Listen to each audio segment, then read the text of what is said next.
to gather with you. Want to welcome Vicki Nelson. Vicki is the staff person for stewardship. And I know that's not your proper title. You can share your proper title, but so she's deployed. She's general counsel staff, and she's deployed to serve a number of different regions. She's got quite a vast territory, but Chinook Winds region is one of them. So we're grateful to have an opportunity to learn from Vicki and to have her support our communities of faith here in this region. So I know lots of you have benefited from some contact with Vicki and lots of assistance around your plans for stewardship. But we're just aware that Advent is a time of year where we're coming to the end of our fiscal years, many of us, and are thinking about whether or not we're going to end up with a deficit or not end up with a deficit. And so it seemed like a good time to pay attention to stewardship through the Advent season. And so welcome to Vicki to give us some opportunities to learn around this. So I'm just going to hand things over to you, Vicki, and invite you to lead our time together. And I know you said you would open our time with prayer. So sure. Thanks Awesome. very much for being here. Thank you so much, Gina. And hello, everybody. It's nice to see some familiar faces and some new folks, and read some church names that I'm familiar with. So I'm so glad to spend the next hour with you. And like Trina said, I think let's just take a second and ground and open in prayer together. So you can join your heart with mine. God of love, we are people on a journey of transformation. We ponder this world you have called good and consider how it is hurting, how it's changing. We have looked at ourselves, who you've also called good, and contemplate what transformation will bring for us. This journey is never straight. Where we're headed is maybe a bit murky. So we gather as people of faith and as people preparing and entering a time of preparation. So make us ready by your Spirit to seek justice, to practice compassion in our communities, in our churches. Make us ready to see how our communities of faith and how this United Church of ours can be used as a tool for living more fully into the world. Make us ready to be both transformed and a force of transformation in our communities and around the globe. Amen. So, getting ready is what we're going to kind of talk about, because we're going to talk about Advent. And I hope, can you folks see this big purple screen? Yeah, okay, great. I never know if I'm sharing the right thing when I have multiple monitors. This is the session. You hopefully are here for the right thing. This is my email address. I'm going to mention a few resources that I'm happy to share. If you want those resources, though, you do need to email me because I don't have your email address. So you might want to note that. I'll also put it up on the screen at the end. If you're not sure, you're like, I don't know if I want your stuff yet. So stay tuned. What we're going to talk about is we're going to talk about how the themes of Advent already kind of speak to generosity and gratitude, and how we can kind of integrate that more into our church life. And oh, thanks, Chris. Chris put my email in the chat. Perfect. We're going to talk about hospitality and welcome a lot. That's a bit of a passion area of mine. So we're going to focus on that for a long time. I hope you like that too. And then we're going to talk about inviting deeper generosity through December. How do I advance my slides? So Advent. Advent is a season of waiting and preparation and penance, kind of like Lent. During Lent, obviously, we kind of know we set goals and maybe talk about things that we're going to give up or things we're going to add to our lives. In Advent, we're also preparing, right? But instead of preparing for Jesus' death and resurrection, we're preparing for his birth. And although those things are connected and intertwined, that waiting looks quite different for us. Advent is kind of uniquely joyous and hopeful in the church, which makes sense. Birth is often joyous and hopeful. So we light candles in dark spaces. We find warmth, especially in sort of our Canadian context, right?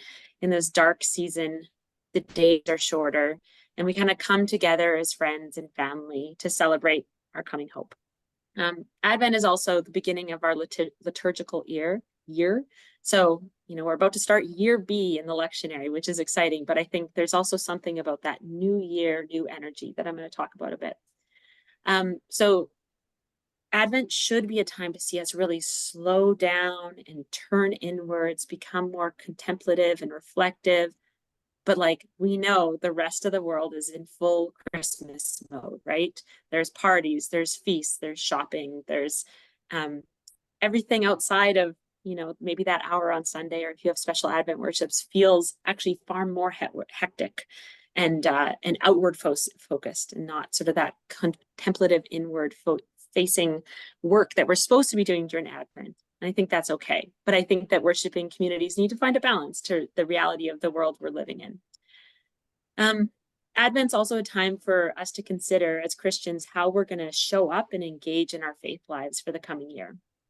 It's supposed to be a preparation of not just for Christmas Day, right? Advent isn't just a lead up to one day. It's actually a preparation for what that birth brings into being. What is the life and ministry of Jesus that sort of is set in motion after Christmas Day? We're supposed to be preparing for that time. And so these are some of the themes we're going to talk about. And many of you have done stuff with me, so bear with me. The discipleship flower is a tool that I like to share because I think it's useful for us to think about lots of things. But today we're going to talk about New Year's and New Year's resolutions, essentially. So I know I've talked to many of you and you've said, we don't really use the word discipleship in our communities of faith. And so that's fine. I'm happy to share this JPEG with you, and you can just change it to whatever you want to call it. But essentially these are key spiritual practices to grow deeper in your faith.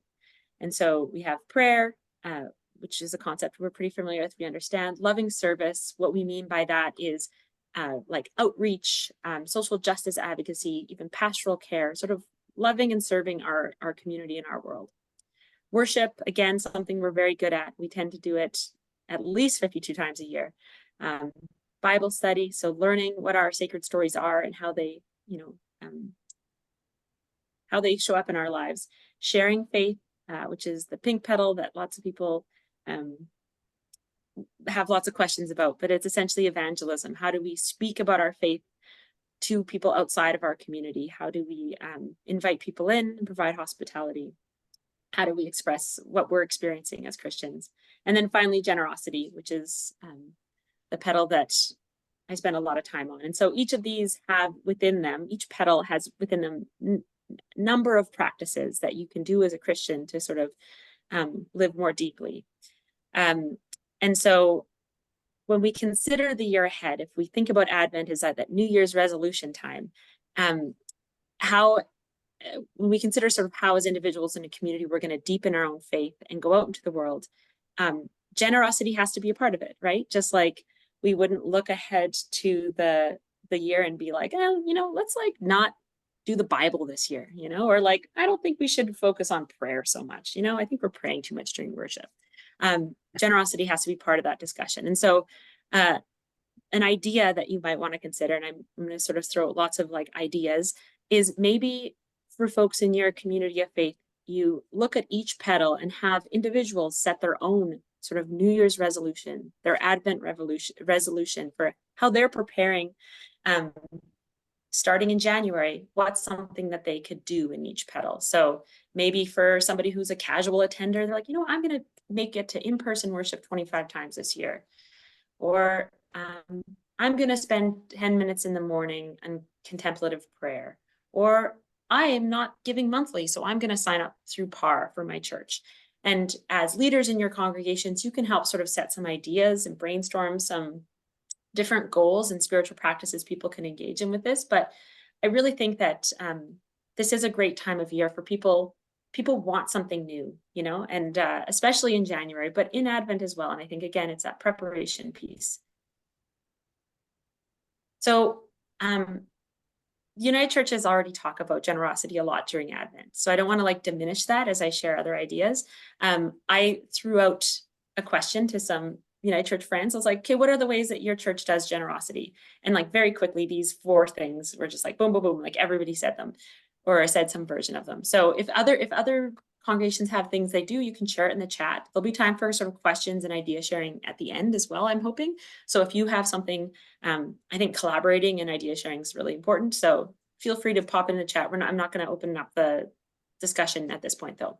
So White Gift Sundays happens in many churches. People bring gifts for many different things, maybe things for food banks or for, whatever. Jesse tree or a mitten tree. I've heard sort of those traditions kind of being combined and pulled apart and teased out in different ways, but essentially talking about growing generosity and having sort of physical symbols. Christmas hampers, lots of churches, and I met with folks yesterday doing the same presentation, and somebody shared the idea of doing shoe boxes for houseless people in their neighborhood. So same idea, collecting food or collecting toiletries or collecting gifts, putting them together and sharing them with people in your community, and then sort of a special collection. So lots of churches seem to, on Christmas Eve, maybe half of what comes in as donations get sent to mission and service or to another organization. We seem to really want to share and sort of feel abundant and share that abundance during the season. So I think looking at all these traditions and whatever your church does, it'll be different in everybody's context. But I challenge you to think, is there space during this time to sort of dig in deeper about is there ways that we can discuss even, through sermons or through children's time that why do we feel generous? And what does being generous feel like? How does it, especially, I think everything's funner to talk to kids about it because they're so honest, but I think it feels good, right? And I think probably y'all agree that when I just remember as a kid bringing my white gift thing of peanut butter, walking it up the thing and putting it in the hamper at the front of the congregation. Like I felt proud and good that I had something that I was sharing. And so having those conversations about why would we be generous? Why does every charitable organization appeal to us during this season to be more generous? So how can we be generous in these ways and start those conversations that will also serve us for the rest of the year, right? When for whatever reason, maybe we're not naturally feeling as generous. So yeah, something to consider. So I'm going to dive into hospitality. A big part of our story, or of the story that we talk about on Christmas Eve, is that Joseph and Mary are turned away at several people's homes or at the inn, right? There's been lots of sermons I've heard about reflecting on what this means, how we treat refugees, how we treat strangers and outcasts, how we treat our own family, and what being hospitable means. There's so many good sermons, and I think that's great. Like I said, I love hospitality, so I love when this theme is unpacked. But I think for whatever reason during Advent, and especially on Christmas Eve, people feel pulled to worship. For some, it's tradition. For some, it's spiritual seeking. For some, it's a desire for rest and replenishment, and needing to ground because it is such a busy time of year. It'll be different for everyone, but in my church, anyways, I've definitely noticed there's sort of more visitors for the 4 weeks in Advent. And so I hear in stewardship, it bleeds into lots of different areas of life and work in the church. Lots of those petals, they're all connected, the same flower. So evangelism comes up a lot, and so many people want more people worshiping in their community. They want to share the love of their community with others in the world. They want more donors, there's lots of reasons to want more people in your congregation, but we're like, oh, evangelism's so hard. Inviting people to church is so hard. So I just want to share that I think Advent, and especially Christmas Eve, is an opportunity to do the easy evangelism, which is just great hospitality and gentle invitation. So it doesn't need to be hard. Here are, I'm going to say a bunch in each of these things, but here are 3 ideas. So look around your space. What is your space saying? Isn't it saying a true story about what your community of faith believes and says? Because I've been to many a church, my home church included, that there's a disconnect between what's being said about sort of the historical Jesus, about who has, about being an anti-racist church, about all sorts of things, and then all the like blonde, blue-eyed Jesus pictures we have hanging up. When we talk about being welcoming or affirming, do we have pride flags up, or do we other expressions of that? And is that, again, is it true? Like, will people feel welcome in that space? Other things that are just like nitpicky maybe, but is it cluttered? Are the back 5 pews covered in junk on Christmas Eve? Because sometimes people want to slip in for a Sunday in Advent. They just want to sit at the back. And when it's all full of stuff, you're saying, they're like, oh, we never get this full. You're telling a bit of a story with that. Is the furnace turned on? If people are sitting there in their parkas, turn your furnace on or plug in a space heater or something. So you want the space to be comfortable and warm. Little things like, are there enough coat hangers for people to hang up their coat, if that's the expectation? And then, I encourage you, if you have somebody in your life, if you're a clergy person or a lay leader, get somebody who doesn't worship at the church regularly, just do a walkthrough with a fresh set of eyes. Invite them to worship, even better. Look at you, little evangelist, and they can tell you like what they notice, being like, oh yeah, I couldn't really hear, or like the lights were whatever. And not everything's fixable, but I think we sometimes become blind to all those things that are just regular because we're in our home, right? We're somewhere we feel safe and comfortable, but we don't see things that might make the other people feel uncomfortable. Also just like bulletin boards and like newsletters and stuff in the narthex, just during Advent, maybe like trim that down and clean it up a bit, or make it like really useful and visible, because again, you're going to have more guests and visitors. So just walk through, fresh set eyes. How are new folks acknowledged? So a big part of hospitality is reducing anxiety. People who don't come to church often, or maybe have never been to your church before, there's always that like tiny bit of anxiety that's a barrier between everything, Heck, every time I go to a restaurant, I feel a tiny bit of anxiety about like, will there be a seat? Do I have a seat myself? Whatever. So our job is to just reduce that, not make it not make the anxiety worse. So are there greeters at your church? Lots of people during COVID, I've noticed, sort of did away with having people there, and just sort of put a stack of bulletins or did nothing when I've traveled around. And so like, is there somebody there that like can say hi? And maybe you don't shake hands. I don't know. It depends where things are at, but they can say, hi, is this your first time? Or hi, my name is Super Greeter. Let me know if you have any questions. Just like, so that person has a connection. They're like, oh, okay, this is the person I go to if I don't know where the bathroom is or whatever. Is it clear where people should go and where they should sit? Depending on the structure and layout of your church, maybe there's a set of stairs they need to travel to get into the sanctuary. Like, let them know that. Maybe they can sit anywhere, but like if you say like sit wherever you like, mean it. Like make sure that nobody's going to be grumpy if they're sitting in their seat or whatever. If somebody walks in with kids, whether that's their grandkids or whomever, a greeter should take them and try to connect them to the Sunday school teacher or another parent, and to just explain kind of what happens, because it's different in every congregation. So, oh, kids actually can head to Sunday school right now if they want. Let me show you where that room is. Or actually the kids stay until the first hymn or whatever. Again, we all do it differently, but making sure that the kids know. And if there isn't Sunday school, or if the kid's like shy and isn't going to go, great, be like, oh, here's a coloring table, or just say, hey, it's okay if your kid's noisy, it doesn't matter. It's doubly awesome if that comes from another parent or another person with kids, another grandparent or whomever, just because they can connect. That's like a great way for them to connect. And it gives that parent or grandparent a job to do, which is nice too. Like, oh, I can show you where the kids' Sunday school room is. Does the worship service during Advent accommodate people who are new? Like, is it a standalone service? Because maybe it's the only time they're going to show up, or like, do you kind of have to know like what's happening?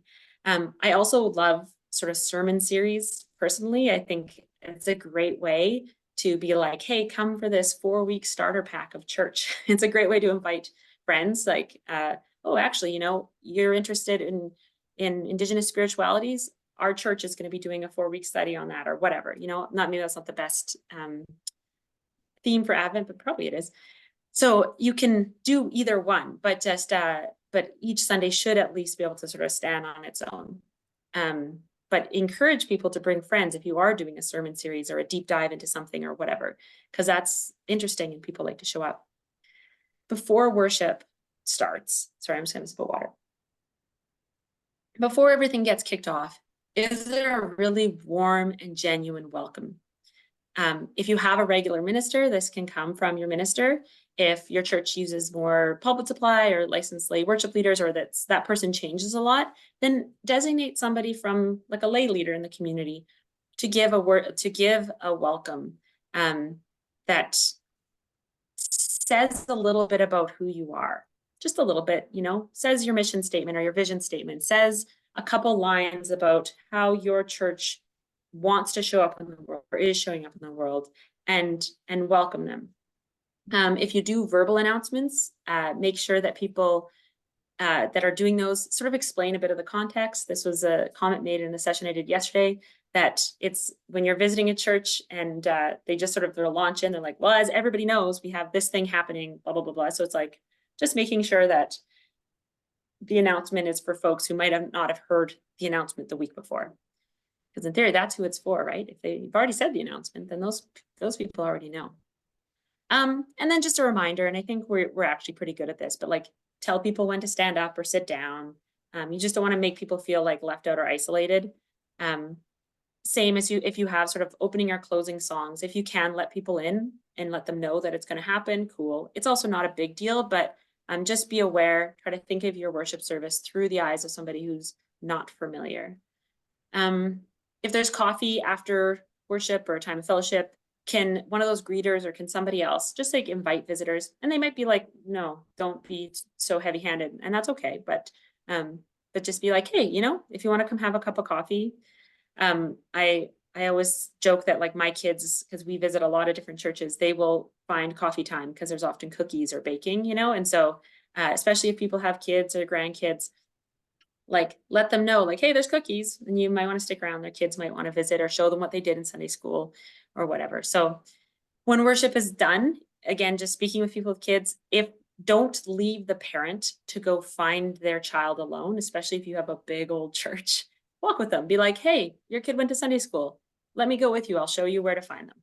So that, again, that's like, and then you can chat, be like, oh, so what do you do for work?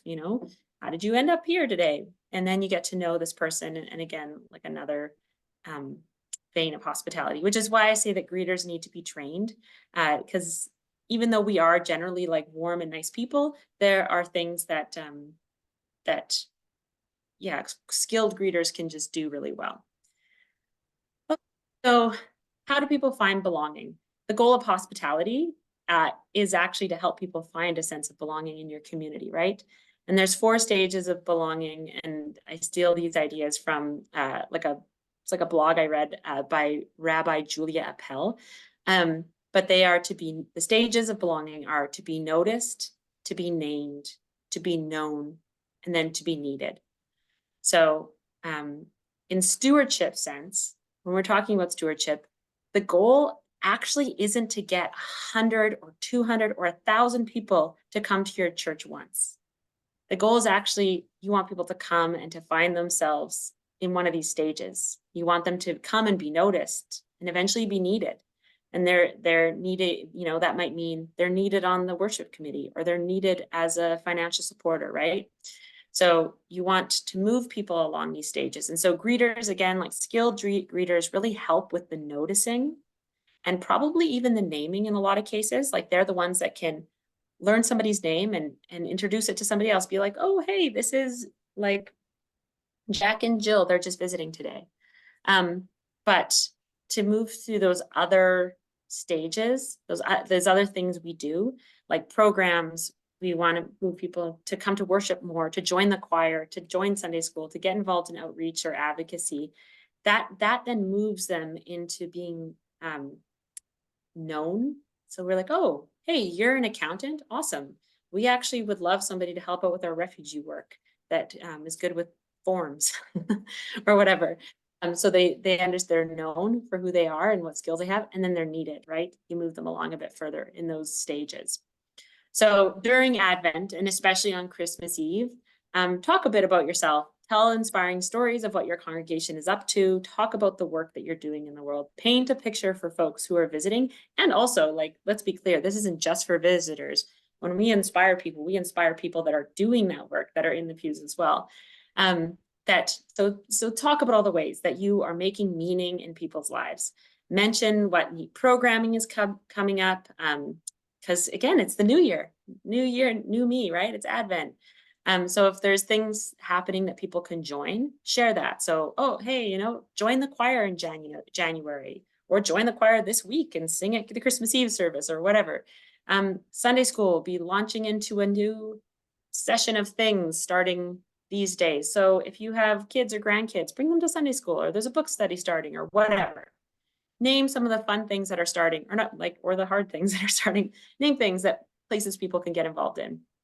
And then this is also Advent, I think, all 4 weeks is a really great time of year to have a physical announcement sheet that people can walk away with. I know lots of folks have moved away from paper bulletins, which makes a lot of sense.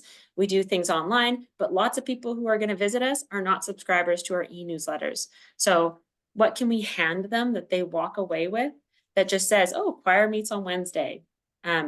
We're collecting items for Christmas hampers, whatever. Has a couple things, not an overwhelming amount of things, but has some things that people can walk away with and look at again.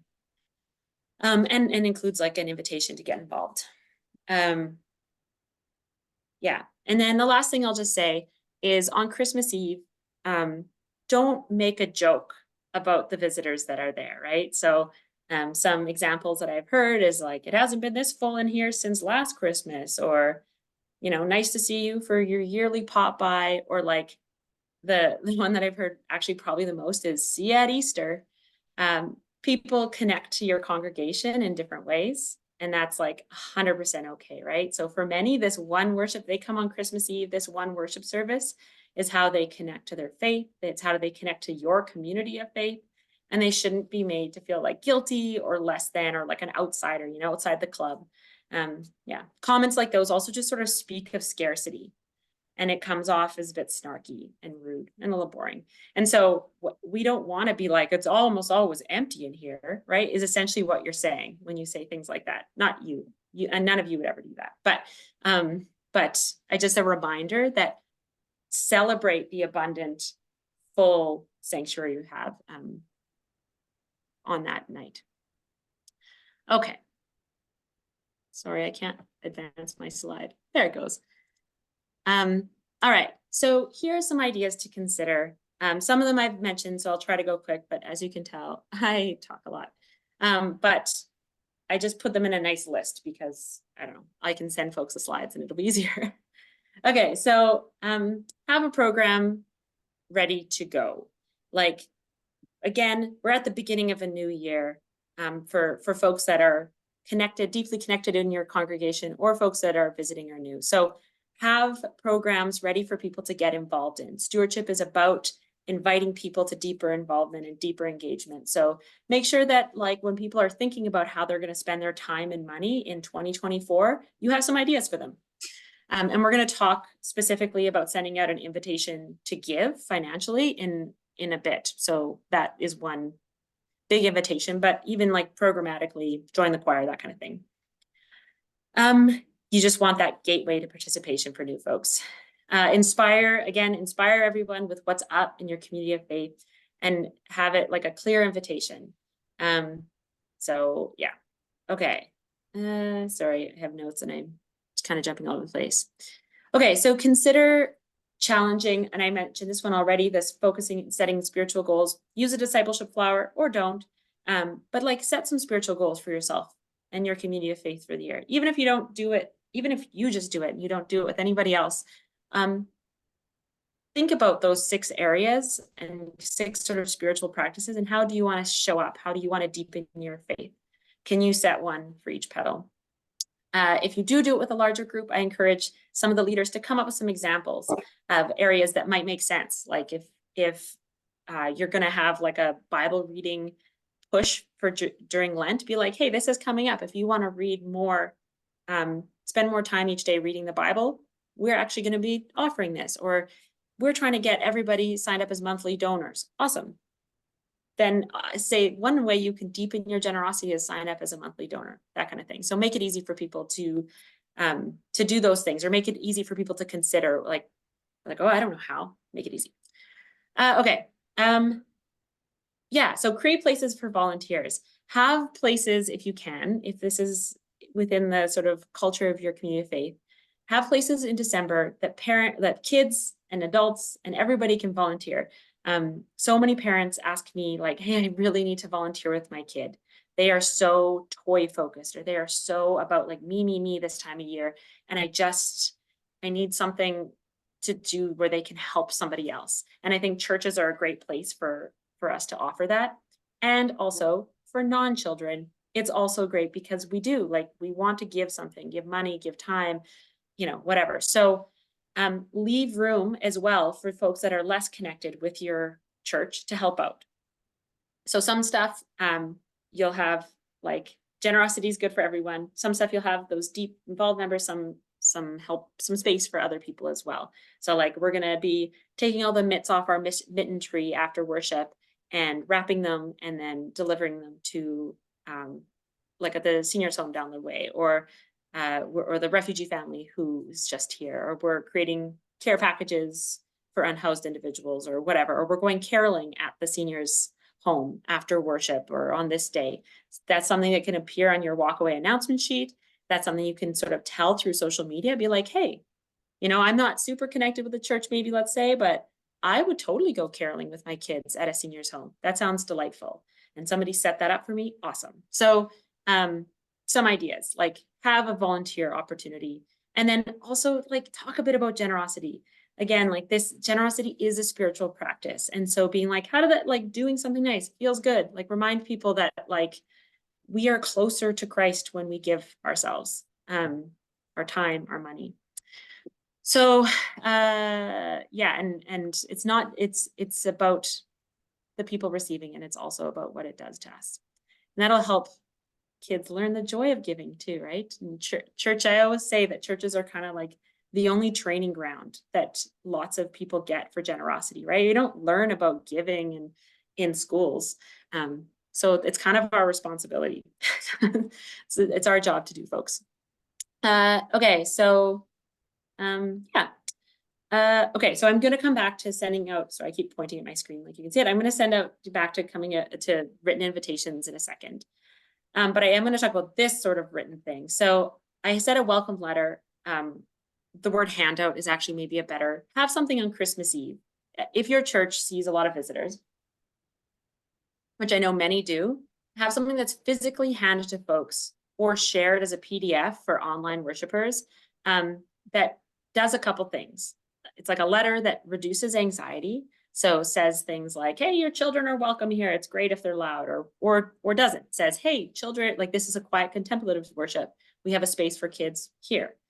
Says, like, we're having communion. If you've never been to United Church for communion, this is what that means for us. And you explain that kind of thing. It should also invite into deeper participation. So again, all the things I've already said. So talking about like what events are coming up, how are people who are sort of spiritually seeking or curious, how can they come back and join you again for another worship service or for a program or event. And then it can also, and should also talk maybe a little bit about giving time and giving money. So you can share just like, hey, this church, this worship service, all these events are made possible because of the deep love and commitment of hundreds of volunteer hours or whatever, say a little something. And it's like, if you have a place, if you have time, or if you have money or whatever, let us know. We want to get involved and help you share in this generous season, blah, blah, blah. And you can come with great wording. And I actually have a bit of a sample. It's like a weird template, I'd say, of this kind of letter that if you want, again, you just have to email me because I don't have your email address necessarily. So follow up with me and I will send that out. Yeah, tell at least one inspiring story. So on Christmas Eve specifically, I think Advent, you can tell different stories, whatever. this Christmas Eve should be a time to share and hold up and celebrate something exceptional that happened in the last year. Remembering that some people won't have been there since last Christmas Eve, and that's okay.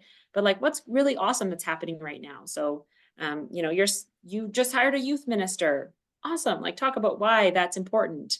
And, you know, you're going through the affirming process and what that had looked like or what that means. Your community outreach team is just thriving and has been preparing lunch every Wednesday for unhoused folks for, you know, the last 6 months or whatever it is. Like, brag about yourself a little bit. Pick something, brag about yourself during worship, whether that comes from like ministry led or lay led. You know, you can figure that out in your own context.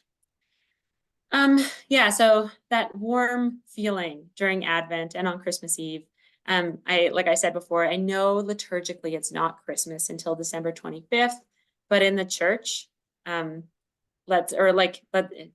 outside the church, let's acknowledge that the world is so deep into Santa Claus Christmas that we can't just pretend that isn't happening, right? So, okay, I'm saying things that might not fly in every congregation, but you could sing carols during Advent, sing Christmas carols, because some people come to worship expecting, because, you know, there's Christmas carols on every radio station.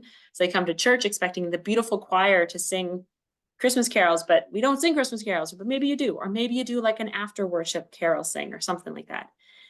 Maybe after worship, there's gingerbread cookies that the kids have made, or there's apple cider, or, you know, acknowledging that even though we're supposed to be in this time of sort of pondering and penance and inward, but also we're going to maybe eat some cookies and apple cider. I don't know. You can figure that out theologically for yourself, but people show up, you know, in their cute little Christmas outfits. So embrace that.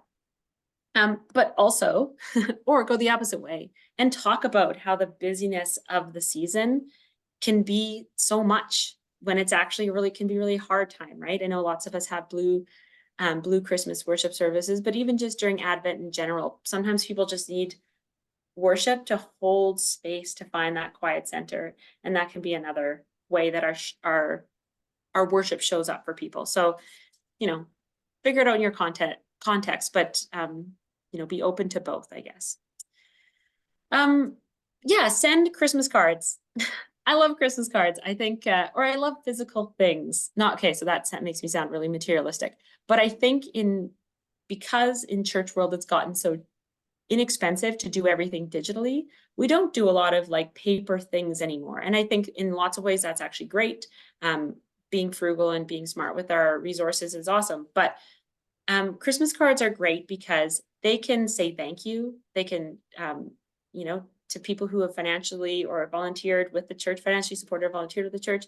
They also tend to get hung up in people's homes, right? So in my house, we put all our Christmas cards in our Christmas tree. My grandparents, it's like on a string, you know, that, and people on their mantle. And then you have guests over and they pick it up and they look at the card. And on the back of the card that you've made from your community of faith, it has a bit about your mission statement. It has, you know, a bit of information, and inside is a note of gratitude for that person and how they've contributed to your church.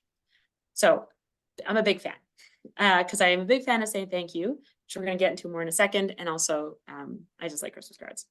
And the other thing I'll say with that is remember that Christmas comes every year, like we almost forget. So right now is an excellent time to take some awesome photos of your space in Advent, all decked out in purples and Advent colors. You know, if you put up a Christmas tree, if you are, you know, those beautiful pictures, like take a picture of the cute kid in their cute outfit, lighting the Advent candle. Take a picture of your choir looking great. This is, hold on, can I go back? This is a picture I took at my community of faith, like several years ago now, during Advent, that I'm like, oh, look at all this finery, you know? And I've used this, my church, I don't work there anymore, but they use that picture all the time, you know? So it's coming. You might as well take photos right now to use for next year's cards. Because if you're like, we don't have time this year, that's fine. Christmas will come around next year. Take some photos now. Oops. I was moving my mouse around and now I lost my place. Okay, so. Yeah, okay, right. Now I'm going to go back to sending an invitation to give. That's where we are. So December is like a very reasonable time to send a letter to members and folks on your mailing list, asking them to financially support the community of faith. People often want to give more or give extra or do, I mentioned volunteering, but let's talk about finances specifically, but they need to be inspired and they need to be asked or asked or invited is the word I'll use. So you're probably, I was going to actually bring my stack. I'm not in my regular office today, but I have so many letters, like physical letters from different organizations asking me for money already. I bet you do too. Charities all over Canada do this really well this time of year. So I encourage folks on your leadership team, your stewardship team, your finance team, your board, whoever, everybody bring in a couple of those and take a look at like what kind of language they're using and have a discussion of how you as a reader of this discern who you give to and why. Have a conversation about the organizations that successfully, like I made a donation to this one, and how they were invited to sort of co-create their vision together. What was compelling about that? Does your church do that? If it sends out a year-end invitation, is it an invitation to co-create? And how do you speak to your financial supporters and your volunteers and your members about how they are included in meaning making? So learn from what others are doing. And I'm going to go a little bit deeper into letters right now. So I'm just going to pop up in the chat.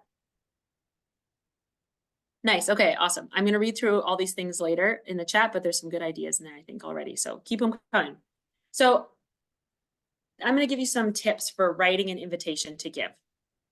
Whether these are sent by email or handed out during worship, or they're mailed out to people, these tips kind of work for all of them. So the first one is picture your audience. If you have taken any of my other stewardship training, you'll know that I actually encourage you to write different letters to different groups of people to sort of segment your people a little bit so that you can actually speak more genuinely to them. For example, like people who already give monthly might get a different letter from folks who've never actually donated before or whatever.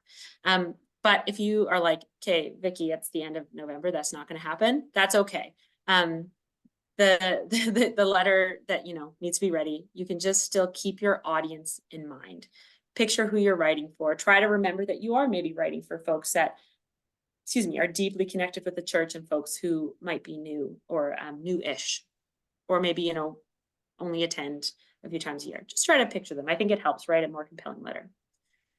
Think about your entire invitation. So what's on the envelope? What color of paper is it printed on? Is the printing in color? Like, is there images or like your logo is in color? Are there pictures included? Yeah. What time, if it's an email, what time did that email show up? Might matter, might not. What's the subject line of that email? Other things, bold, important words or statements, and use bullet points where it makes sense. The words that you say, like I just know they're like elegantly crafted letter that you'll put together are really important. But people are actually inspired to give by the whole package because we're complicated and we're actually very emotional. We make decisions with our heart, not our head a lot of the time. So thinking about sort of the whole package, how it's delivered, how it's received, whatever is important as well. Because your invitation is to make them feel a certain way. That's why people give an extra gift to the church, or that's why they sign up to give monthly, more often than not. So don't mess up people's names. My next point, because that is a surefire way to make somebody feel not that valuable, right? So make sure you're using the most up-to-date contact list. Really work on no misspellings. I'm a big fan of contact lists living in the cloud so that, the office admin and the minister and everybody's updating the same list. But if that doesn't exist, just really make sure you're using the best one. No misspelling people's name, no dead naming people, and be sure that you aren't sending your appeal to to the spouse of somebody or somebody who's passed away. They need to be removed from that list. Start with a question. So it helps involve people right off, again, because we're helping people feel a certain way, right? So questions like, why do you love this place? Or can you believe what's happening here? Or wouldn't you like to change the world with us? Or whatever. It should tie to what the rest of the letter says, but invite people in with a question. And then this ties with the next point, which is give people a problem to solve. So we need your help to grow, help protect our stained glass for the next 100 years, help future generations find their home at Scarborough United Church. Remember that if there's no problem to solve, donors actually have nothing to do, right? If your letter only outlines how everything's actually going perfect, then you're not hitting an emotional trigger to do anything, to act at all, right?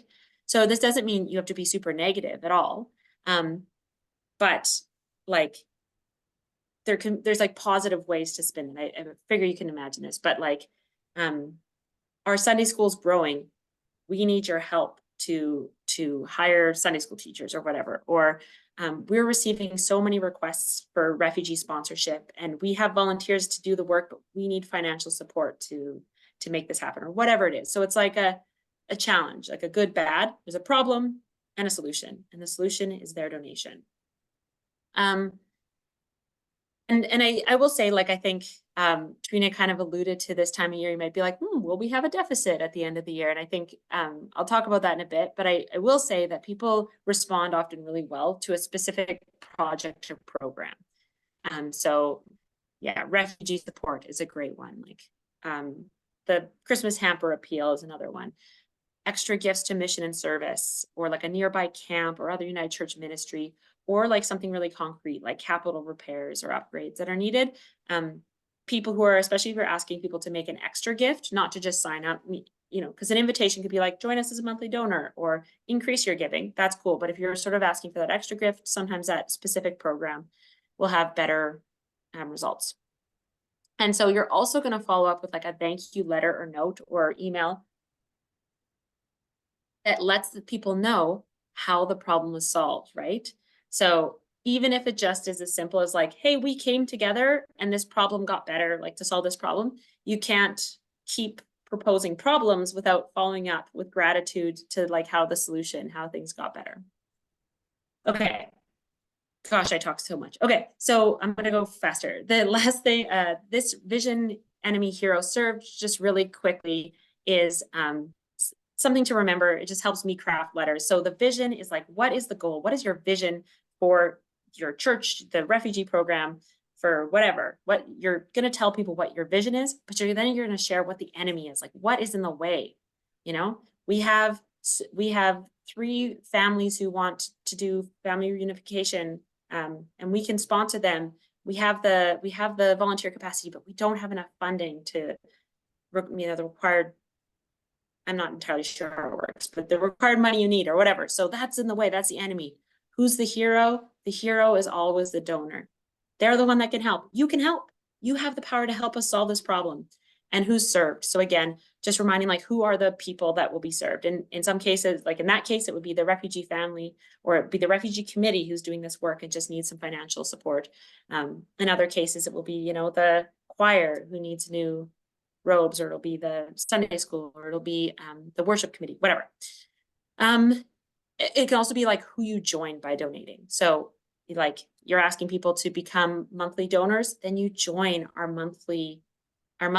sort of sustaining community who helps us manage our cash flow and who has a deep love for this place. Okay, I was like, talk less, and then I just kept going. So yeah, every letter and email should sort of have those 4 things: vision, enemy, hero, served, roughly in there. And I'll just help you craft a better letter. Make it feel urgent. They need to make their donation as soon as possible. Year-end appeals actually work really well because there's like a natural tax deadline. You know, get your 2023 donation in before December 31st.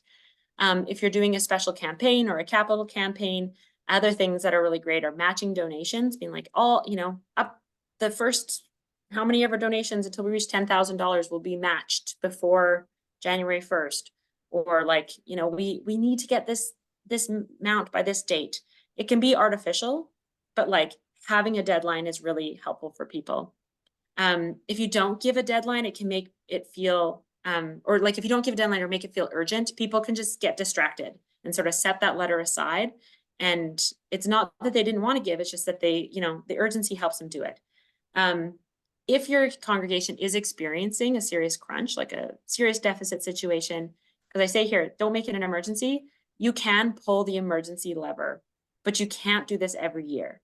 So if you're sort of, and I talk to lots of churches that this is the reality, if you're in a cycle of like sort of running a deficit all year, and then you put out an appeal in November, December, and then like the budget's met, and then you go and you start again, and then the deficit, and you put an appeal.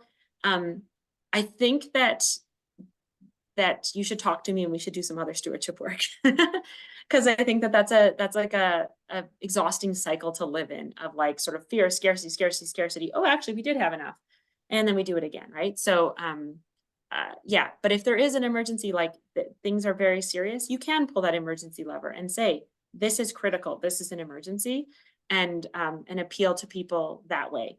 Again, you're making people feel a certain way. So you don't want to make them feel so scared that they walk away. You want to make them feel so empowered to solve a problem, right? A very serious problem. Okay, ask for what you want several times. I'm going to say 3 is your magic number. So you're going to focus in your letter, you're going to focus on the single most important thing. That might be, we want you to join our monthly donor community, or we need you to make a donation by December 31st, or we really need you to get your pledge form back, or whatever. You're asking to do one of those things. And you're going to actually ask it 3 times in your letter. And it's going to feel like a lot, but that's actually okay. People who study this kind of thing know that that's how our brains work. We need to ask it 3 times. It's also okay to send up a follow email. So say you do a letter that goes out mid-December that sort of is an appeal around something or an invitation. And then you can follow up with another email that just says, hey, did you receive our letter? We hope so. Because it might be like, oh yeah, I do want to donate. Letter gets put aside. I forgot. Oh, right. Email, so reminding people, I always say we're busy people in a hurry. So unfortunately, it means our attention spans aren't super great. Okay, I'm almost done. Make it from a human. Make your letter from an actual human. People open letters, and the first thing they go is, who's it from? That's where they go to see. And studies have shown that if it's signed like from the board or from the stewardship team, lots of folks will not read it, or not read it as carefully, whether then it's from like Janet. And it can be Janet from the stewardship team. That's okay. But for whatever reason, we want to read what Janet has to say. We care less about what like a committee has to say. Include a PS, a postscript that is urgent, appreciative, and it has that clear ask again. So rename your single most important thing. That can be one of your 3. Reinforce whatever that sort of urgent thing is, being like, and be grateful. Be like, thank you so much for your participation and what you bring to our community of faith. We really hope you make your donation before December 31st, just a little PS. Because that's the one thing that also people read. They'll read the name, they'll read the PS. So if you can just really summarize your letter in that PS, that's great. So really quick, just some other things. The point of these letters is not education, right? You are inviting people to make a financial contribution. You are writing readers to make them feel a certain way, to encourage generosity. Attention spans are short, so make it easy to skim, bullet points, bolded text. The letter itself doesn't have to be super short, but make it like skimmable. Remember that the story is about the donor and what their generosity will do. Try not to make it about like the church or about, then that sounds like it's actually a lot harder than you think. You can do a short recap of like, this is some awesome stuff that we did this last year. That's okay, but keep it simple, focus down that one important thing, and about what supporting the church does. Like what their gift is about them, what it'll do for the church. Pictures are nice if you have capacity. Throwing in a couple pictures like into the text can be nice. Pictures of buildings with no people in it are less effective than pictures with people. Eye contact is great. And weirdly enough, sad photos do really well. And I think it's especially if we have this problem to solve, having sad photos isn't the worst thing. And yeah, so we can talk about that a bit more, but yeah. But then you have a happy photo in your follow-up email that says, hey, you helped us solve this problem. Like, oh, our Sunday school program really needs more money to hire teachers and sad kids. And then, hey, this is meet Jill, our brand new Sunday school teacher. Here she is with the kids, whatever. Okay, so again, make the problem easy to understand and the solution a really good value. So I know that sounds weird, but like, donating is such a good deal. You're like, you can do so much. You can do so much by becoming a monthly donor. You can do so much for these refugee families by contributing. Yeah. Okay. That's it. Oof. 2 minutes under the wire. So there again is my email address. And so I'm just going to leave this up for a second, and then I'm going to stop sharing my screen so I can see everybody. If anybody has stories they want to share, questions, again, if you email me, I'll probably just send you everything, but I'll send you the slides. I'll send you the sample Christmas Eve letter. I'll send you an end of the year appeal letter that my colleague Brenna did. I don't know what else I'll send you. Maybe whatever you want. So send me an email. We can connect. Does anybody have anything they want to share or questions or anything like that? If you have any questions or comments, I'll ask you to put your virtual hand up or just unmute yourself and you can speak. Mark, it looks like you want to go ahead. Is that me, Mark? Yes. Thank you for this presentation. Got some good ideas, and going to share them with with our community of faith during our announcements, which hopefully, if not this Sunday, then shortly after, will be written and handed out. I like that deal. A lot of good ideas, very well put together. I also want to thank you very much. Thanks, Mark. And I should have said this at the hop, but like that was like a lot of ideas. Like no church is going to do all of that, but do one maybe. You know, I figured you know that, but yeah, thanks. Yeah, I did get a few ideas actually, more than one. Yeah. Again, I'll shut up and let other people talk. Lorna, were you wanting to ask a question? I see you're unmuted.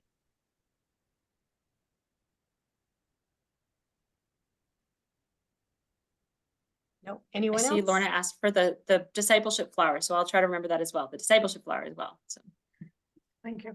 I have a question. Hey, Bob, go ahead. We're gonna be sending out an appeal letter soon. Last year, for the last couple of years, we've been mailing it out rather than just sending it out on an email, believing that's more I believe it's more effective, more personal. You know, there's some cost to that, and our costs are quite high in our church. We're in a deficit situation, but I still think that's a reasonable thing to do, and I just like some feedback on that. sure. So I think it is reasonable to do. It is an expense. There's ways to cut down on it. Could again, not knowing exactly your context, but could letters be available for a couple weeks during worship for people to come pick up, so that you can save on postage? That's like a bit of expense. Could letters be handed out to, you know, could folks dig through and pick out their friends and offer to deliver it to them? There's a few ways to cut down, but you're right, it is expensive, and but that's you know, the cost of doing business, I guess. I think I don't know the exact numbers. I should pull the stats, but direct mail versus email appeals, the response rate is dramatically higher. And so that's for a few reasons. I think you're right, it is more personal. And also the reality is that the largest donors in Canada, the people who are the most generous are 65 plus. And many of them are 85 plus. And so email is just not as compelling for them. They're going to write a check. They're not going to click on donate online. I think you should do both. I think send out a letter and then follow up with an email is like kind of best practice. But yeah, I think it's worth the investment. So in that letter, the theme I was going to use, we just had a unexpected expense to repair a furnace of about $900. Could that be kind of a central theme of the letter, or is that it's already fixed, but the money needs to be restored now? Yeah. You know what I'm going to say? Could you email me, and I'll put this out to everyone. Like if you have letters or you have appeals that you want like feedback on, I'm happy to offer that. At this time of year, I need like a couple of lead days. So don't send it to me the day before you need it done. Give me like 3 working days. But I would love to chat with you about that, Bob, because I actually think there is, there's an opportunity to leverage the furnace, but actually to not just get $900. I think there's an opportunity to leverage it to sort of get maybe deeper generosity and people thinking ahead about giving to the next thing that might go wrong in the building. So let's contact me and let's chat. Okay, thank you. And she's very, very helpful, Bob. Thanks, Lorna. And the Very email helpful. is in the chat there if you want to reach out to Vicki. It's in there a couple of times.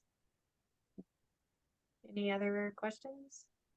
Well, I just want to say, when I was listening to you again, Vicki, and thank you, I was thinking, okay, maybe we'll do emails and we'll do letters through the mail. But I'm hearing with what you just said to Bob that it's maybe not such a good idea. I was just trying to think about how to cut this work down, because we've probably sent out, oh gosh, 400 letters. So I was thinking maybe the ones that are sort of not around very much, you know, maybe they should get an email. I don't know, but maybe not. What do you think? Yeah, I think in that case, if you have 400 people on your contact list, then it's probably makes sense to divide up that list a little bit about and customize who you're talking to and what you're saying to them, because I imagine you don't have 400 people each Sunday in worship. So yeah, again, I'm happy to chat with you, Lorna. We've already started this conversation a bit, but we could have a quick Zoom to just talk about what that might look like. Because you don't want to be sending letters that are just going directly into recycling. That's expensive. Yeah, exactly. Yeah, exactly. Yeah. And I mean, we have cards. We have these beautiful cards that this person paints. So, you know, it is beautiful, but you just don't want that going into the recycle bin, you know. So if you haven't seen these people for a long time, but yet, to be really honest, they'll come back for a burial, you know. Yeah. Yeah. I mean, that's a tricky one. I think that you maybe are sending those handmade cards to people that have financially supported or participated in worship or volunteered in the last year, and maybe not, and everybody else gets like a Merry Christmas email. Yeah. Okay. So, that helps. Thank you. Mark. We've got a problem with people in the neighborhood not attending the church. Like nobody in DeWitt attends our church. So I sent out a questionnaire, hand delivered. And I don't know if this is a bragging right or not, but I got 2 responses out of 80 that were delivered. But I think the problem is it's just out of the blue, they get something from our church. So I'm going to follow up your suggestion and send Christmas cards out, handwritten, with pictures of the church on it. You know, the questionnaire and the envelope had a picture of the church on it, just so they can identify it. And one person that I delivered the questionnaire to didn't even know the church was open. Thought it was a heritage site. Oh. So we're going to make our own cards with the church picture on it, and, you know, something fancy in it, and hand deliver them. And that should cut down on the costs significantly. I think that's a great idea. And I think, Mark, just make sure you're not just saying, here we are, we exist. You're actually inviting people to something, right? So maybe like for some people, an invitation to 10:30 worship will make a lot of sense. Some people, maybe it actually is your church hosts hey, you thought we were a heritage building, but actually we're so much more. Like we're having cookies and coffee on this Saturday afternoon. Come by and let's talk about some of the problems in our neighborhood and some of the joys and challenges. And you invite people in that way. So just make sure you're inviting them to something. I was going to invite them to the candlelight service, and what a great way to start to get to know our church. Yeah, that's a great idea. Christmas Eve is you can lean on sort of like tradition, or you can lean on, absolutely. It's a good idea. Thanks. Any other questions?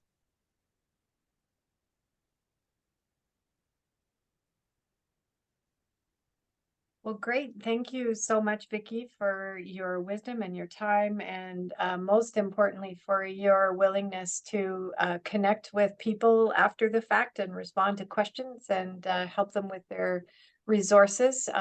That's such a great service that you're offering, and I know can really help make an impact in the success of the campaigns that folks are running. So thank you. I want to note that I neglected to acknowledge the land on which we stand. So as we close today, let's just take a moment to think about the origins of this land and acknowledge that the region is on Treaty 7 territory and Treaty 6. And thank you to Chris for putting the land acknowledgement for the region into the chat.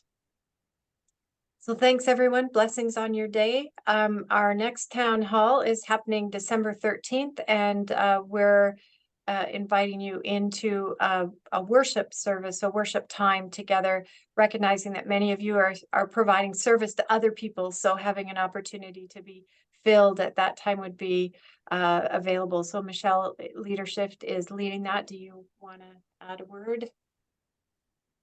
Just that we're preparing something that we hope will be of some encouragement, some inspiration, some sustenance, a short hour for you to attend to your own spirit midway through Advent. And that's going to be a joint town hall for folks in both Pacific Mountain and Chinook Winds region. That'll be on December 13th.